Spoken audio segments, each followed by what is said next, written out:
Welcome to a time of knights, castles, and, well, misconceptions. In our first chapter, we dove into the quirks and eccentricities of medieval life.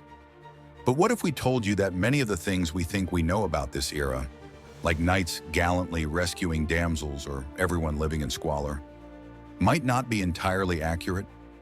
Today, we're not just visiting the Middle Ages. We're peeling back the layers of legend and myth to uncover the real stories that make this era so fascinating. And trust us, what's beneath the surface is even more exciting than you might expect. Let's tackle the so-called Dark Ages, a term that has done centuries of PR damage to medieval Europe. The name alone suggests doom, gloom, and a world stuck in a perpetual state of lost keys in a dark room. But was it really that bleak? Spoiler alert, nope. Far from being a cultural black hole, this period saw incredible resilience and innovation. From the survival of ancient texts, painstakingly copied by monks, to the birth of early universities, the Dark Ages laid the foundations for a brighter future. Think of it as the pilot episode for the Renaissance. It may not have been perfect, but it set the stage for greatness. Now let's take a stroll through the bustling markets of medieval Europe, a place where life was anything but boring. Picture the scene. Narrow streets packed with vendors shouting over each other to sell their wares. The smell of fresh bread mingling with less than fresh sewage. Hey, plumbing was still a work in progress. But these markets were more than chaotic shopping centers.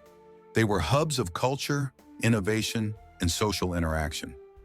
This was where ideas were exchanged, from the latest gossip to groundbreaking trade practices.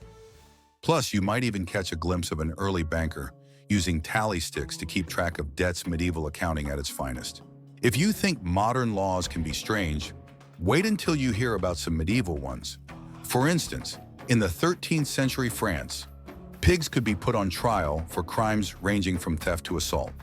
Yes, actual pigs. Imagine the court drama. Then there were the sumptuary laws, which dictated what people could wear based on their social status. These rules were meant to keep peasants in their place, but they often led to creative ways of bending the rules. Because who doesn't love a little rebellious fashion? And don't even get us started on marriage customs.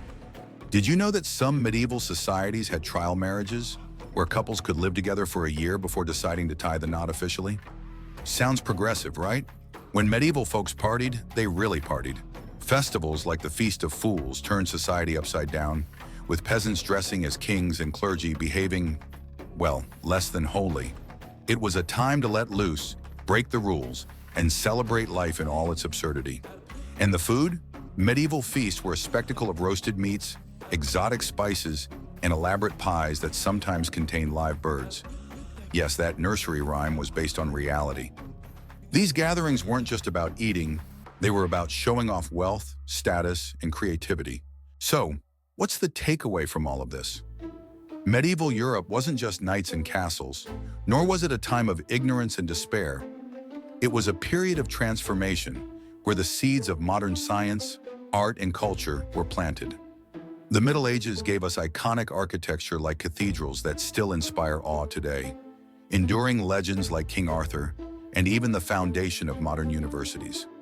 It was a time of resilience, ingenuity, and humanity, warts and all.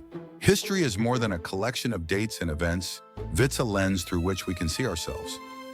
By exploring medieval Europe, we uncover not just the quirks and triumphs of the past, but also the threads that connect us to it.